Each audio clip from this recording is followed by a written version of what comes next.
Hi all, അസ്സലാമു അലൈക്കും. പുതിയൊരു വീഡിയോയിലേക്ക് എല്ലാവർക്കും സ്വാഗതം. എല്ലാവർക്കും സുഖമല്ലേ? ഇന്നൊരു അവിയലിൻ്റെ റെസിപ്പി ആയിട്ടാട്ടോ വന്നിട്ടുള്ളത്. അപ്പോൾ ഇതുണ്ടാക്കാൻ വേണ്ട ഇൻഗ്രീഡിയൻസ് എന്തൊക്കെയാണെന്ന് നോക്കാം. ഉരുളക്കിഴങ്ങ് കട്ട് ചെയ്തത്, ക്യാരറ്റ്, പച്ചക്കായ, ബീൻസാണ് വേണ്ടത്. അതില്ലാത്തതുകൊണ്ട് പയറെടുത്ത്. ഈ 4 സാധനം കൊണ്ട് നമുക്ക് എങ്ങനെ അവിയൽ ഉണ്ടാക്കാൻ നോക്കാം. വളരെ പെട്ടെന്ന് ഉണ്ടാക്കാൻ പറ്റും. പിന്നെ കറിവേപ്പില, മഞ്ഞൾപ്പൊടി, ഉപ്പ്, തേങ്ങ, ചെറിയ ജീരകവും പച്ചമുളകും കറിവേപ്പില, വെളുത്തുള്ളി ഇട്ടിട്ട് ഒരു ചതച്ചക്കല്ല, ഒന്ന് ക്രഷ് ചെയ്തെടുത്ത്, തൈര്, പുളിയുള്ള തൈര്. ഇത്രയും സാധനങ്ങളാണ് ഇതിക്ക് വേണ്ടത്. അപ്പോൾ നമുക്ക് എങ്ങനെ ഉണ്ടാക്കാൻ നോക്കാം. ഇതെല്ലാം നമുക്ക് കുക്കർക്ക് ഇട്ട് കൊടുക്കട്ടോ. ഒന്ന് ഒറ്റക്ക് വേവിക്കാന്നല്ല, ഫുള്ളൊപ്പിട്ട് കൊടുത്തിട്ട് തന്നെ വേവിക്കാം. വളരെ പെട്ടെന്ന് ഉണ്ടാക്കാൻ പറ്റുന്ന അവിയലാണ് കേട്ടോ.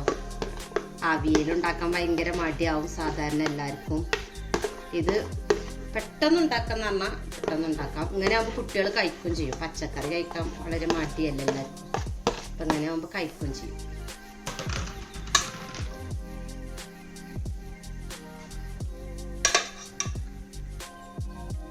തേങ്ങ ഇട്ട് കൊടുക്കാം. തൈര് ഫുള്ളിട്ട് കൊടുക്കുന്നുണ്ട് കേട്ടോ. പുളി ഉള്ള തൈര് തന്നെയാണ്. പിന്നെ കുറച്ച് മഞ്ഞൾപ്പൊടി ഒക്കെ പാകത്തിന് ഇട്ട് കൊടുക്കാം. പിന്നെ ഉപ്പ്,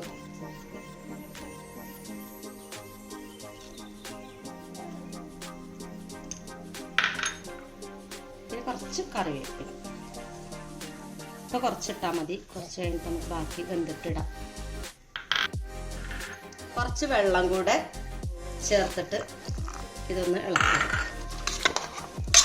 വെള്ളമൊക്കെ പാകത്തിന് മതി. പിന്നെ അവസാനം നല്ല വെള്ളം ഉണ്ടാവും.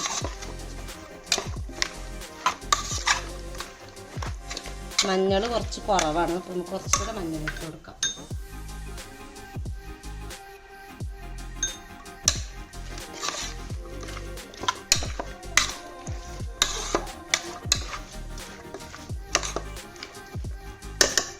ഇതൊരു 4 വിസില് നമുക്ക് അടിച്ചിട്ട് കൊണ്ടുവരാം.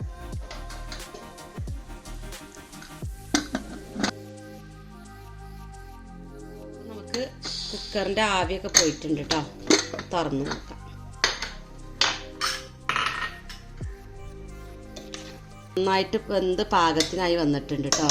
പിന്നെ നമുക്ക് ഇതിലേക്ക് വേണ്ടത് കുറച്ച് പച്ച വെളിച്ചെണ്ണയാണ്. പച്ച വെളിച്ചെണ്ണ ഒഴിച്ചു കൊടുക്കാം.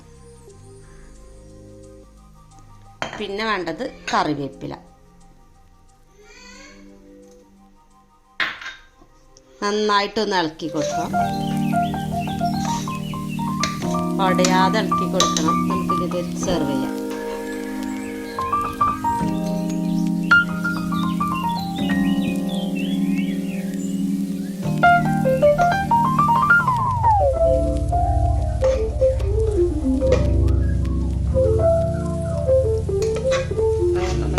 അടിപൊളിയായിട്ടുള്ള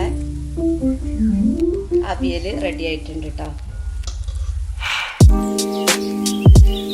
പെട്ടെന്ന് ഉണ്ടാക്കാൻ പറ്റുന്ന ഒരു അവിയലാണ് കേട്ടോ. അപ്പം എല്ലാവരും ട്രൈ ചെയ്യണം. നിങ്ങളുടെ ഫീഡ്ബാക്ക് ഒന്ന് അറിയിക്കണം കമൻറ്റിലൂടെ. അപ്പോൾ നമ്മൾ വേറൊരു വീഡിയോയുമായിട്ട് വരുന്നതാണ്. പിന്നെ ഒരു കാര്യം, സബ്സ്ക്രൈബ് ചെയ്യാതെ കാണുന്ന ആളുകളുണ്ടെങ്കിൽ ഒന്ന് സബ്സ്ക്രൈബ് ചെയ്യണേ. ലൈക്ക്